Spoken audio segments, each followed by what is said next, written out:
Oh, no. That was an illegal knee. Covering up. Ismael now again thinks he's won the fight. He thinks that the fight was stopped. And it was an illegal knee. What's going on, my MMA and boxing fans around the world? We just finished watching UFC BAKU, Azerbaijan, my friends. And first off, I want to start off by saying, what a crowd. I mean, dude, recently we've been having a couple crowds that just don't appreciate wrestling or anything like that. The fans were absolutely amazing out there tonight. You know, when they had their home fighters fight, you know, you had Tafiq who kind of spoiled it for them, but Nazim, Rafael Fiziev, every single time their men fought, they were absolutely on their feet, my friends. So that was exciting to see, right?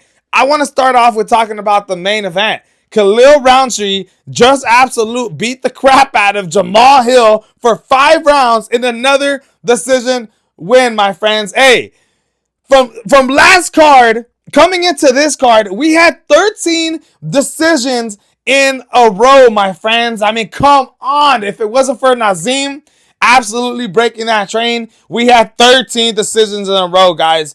But the main event was exciting. Khalil Rountree came in here against Jamal Hill, dropping him with the left hook, dropping him with the right hook, dropping him 3 different times, just absolutely dominating him over the course of the fight. It looked like, you know, Jamal Hill's legs were getting absolutely brutalized. He was getting leg kicked early in the fight. Rountree had an absolutely great game plan going in there. It was like a boxer versus Muay Thai style fighter. One thing I want to point out is, dude, Khalil Rountree going over to Thailand during that little time and to be able to work on his Muay Thai skills was absolutely the greatest thing that has ever happened to Khalil Rountree. Because, dude, he's coming off that fight with Alex Pereira where he dropped him. I know he got stopped, but he did good against Alex Pereira, my friends. He dropped him, right? Then he comes in there against a former world champion, Jamal Hill, and just absolutely has a kickboxing match with him and just destroys him, my friends. Man, the sky's the limit for Khalil Rountree. When you look at the UFC light heavyweight rankings, it starts to get interesting. You know, you got Alex Pereira ranked number 1. You got Jiri Prohaska ranked number 2. Then number 3, you got Carlos Ulberg, my friends. Hey, Jiri Prohaska turns down that UFC 317 fight where he was supposed to fight Magomed Ankalaev, right? Let's set up a fight between them. They're both looking amazing right now. They're both coming off wins over Jamal Hill. I mean, dude, this is the absolutely perfect fight to make. You can still give it to Carlos Ulberg, though. Don't get me wrong. Carlos Ulberg just beat Jan Blachowicz, a former world champion as well. A lot of people argue he's on an 8-fight win streak. A lot of people argue that maybe he should be getting the next light heavyweight shot against Magomed Ankalaev. You guys, let's do that. Let's do a little tournament right here. Let's do Carlos Ulberg, and then you put him up against Magomed. The winner of that will face the winner out of Khalil Rountree and Jiri Prohaska, my friends. I mean, dude, I absolutely love that fight, my friends. Imagine Khalil Rountree, just a freaking explosive freaking puncher, great kickboxing, knows how to use those leg kicks. You know, he absolutely exposed Jamal Hill's stance today, and you know, Jamal Hill's a tall fighter. He likes to lean back when he moves back. Rountree every single time was catching him, coming in with Mike Tyson hooks. Man, great game plan from Khalil Rountree, and I'm excited to see what's going to happen with him. A humble man in the light heavyweight division, my friends. Then, let's go over and take it to Rafael Fiziev. He went there against Ignacio Bahamondes, man, who was on a 3-fight winning streak, who's been looking absolutely amazing. If Fiziev went in there and pieced him up, my friends, it was easy work. It looked, you know, he started it off, wasn't even bouncing around a lot, was just kind of staying in the middle of the ring. Ignacio could never really get his offense together. I know he's a Chile world kickboxing champion, but still, my friends, Rafael Fiziev just went in there and absolutely put on a great performance against Ignacio. Exciting to see that, right? Then, like I said, you had, I would say, probably the best fight of the night. You had Nazim taking on Nicholas Mota, and this fight was insane. You had Nicholas Mota in the first round coming in, throwing hooks, just putting him up against the cage, hurting Nazim with body shots. It looked like for a second Nazim had his body up against the cage and was covering up. And I swear to God, dude, the ref could have stopped the fight if he wanted to, but he doesn't. Nazim's just covering up, trying to dodge, trying to catching every single punch. And guess what? 20 seconds later, he starts coming back with his own barrage of punches against Nicholas Mota. I think Mota gassed himself out, my friends. And then the crowd is going crazy at the same time. I think that's what made this way, way better, my friends. The crowd started going insane.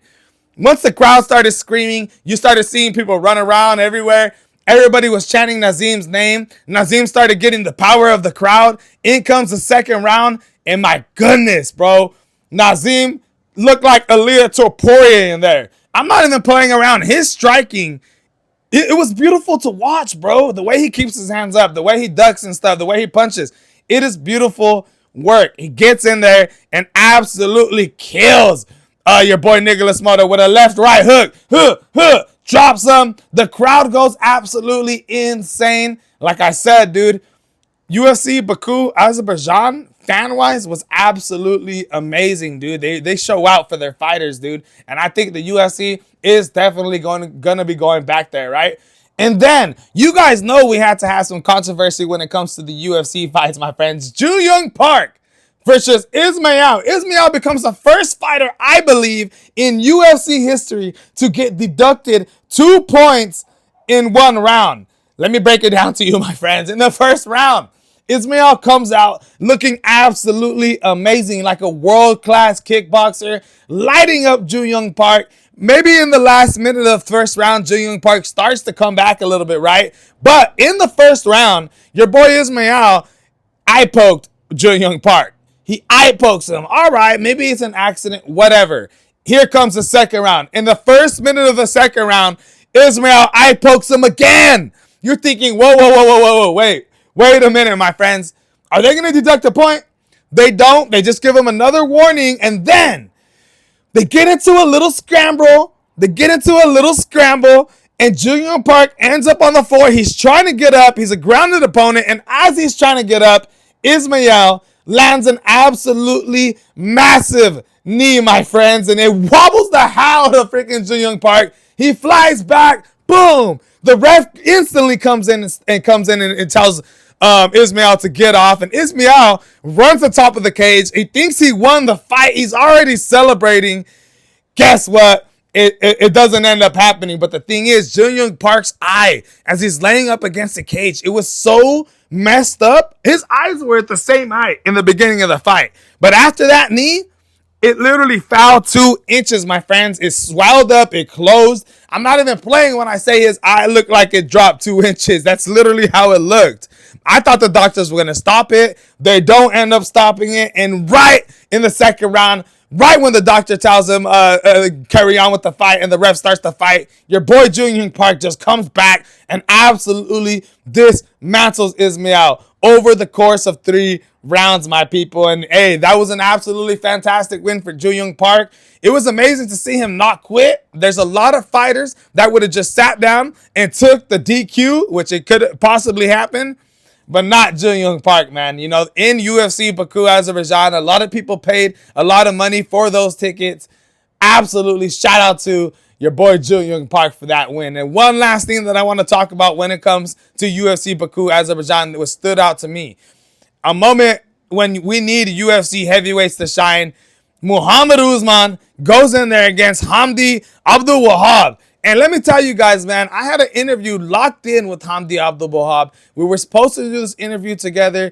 We had locked it in. I texted him numerous amount of times. I texted him on the morning. All right, man, we're going to be doing live in a couple of hours. You ready? I sent him the leak. He told me, yes, sir, everything's ready. As I'm going live, I'm texting him. He's not replying. I go live and I wait for him for about 45 minutes. He never replies. Oh, I'm like, come on, dude. I was so excited for this. It was our first UFC interview for the MMA Boxing Addicts channel.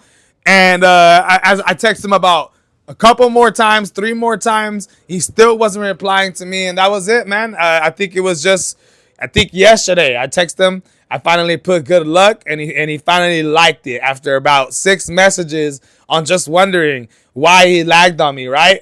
Whatever, man. I was just like, all right, we'll see what happens during the fight. Hamdi Abdul Wahhab goes in there against Muhammad Usman, and I thought he won the first round. I thought he came out here, and he looked fantastic in the first round. His boxing was amazing, but I do a lot of research on him as I thought I was going to be interviewing him. You know, I want to get to know who the real Hamdi Abdul Wahhab is. And as I paid attention to his Instagram, I noticed that the man just works out with weights. And I never seen him doing any type of cardio action. And in the second round, it seemed like he gassed out against your boy Muhammad Usman, my friends. Like in all his fights, he's always gassing out after the second round. Muhammad Usman went in there, Floyd Mayweather style, and was just absolutely schooling Hamdi Abdul Wahhab when it came to the striking up top, my friends. And hey, another thing, Hamdi Abdul Wahhab is a 2016 Rio de Janeiro.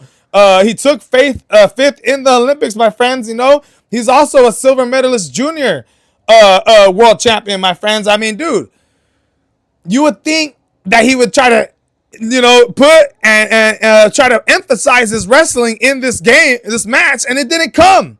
Hamdi Abdul Wahhab didn't use his wrestling. I mean, come on. He's a Greco-Roman freestyle 2016 Rio de Janeiro participant, my friends. You know, he placed 5th in the goddamn Olympics. He goes in there against Muhammad Usman and doesn't get a single takedown, my friends. Hey, I don't know what was going on with him. I think he got kind of excited. He wanted to show off some of his striking.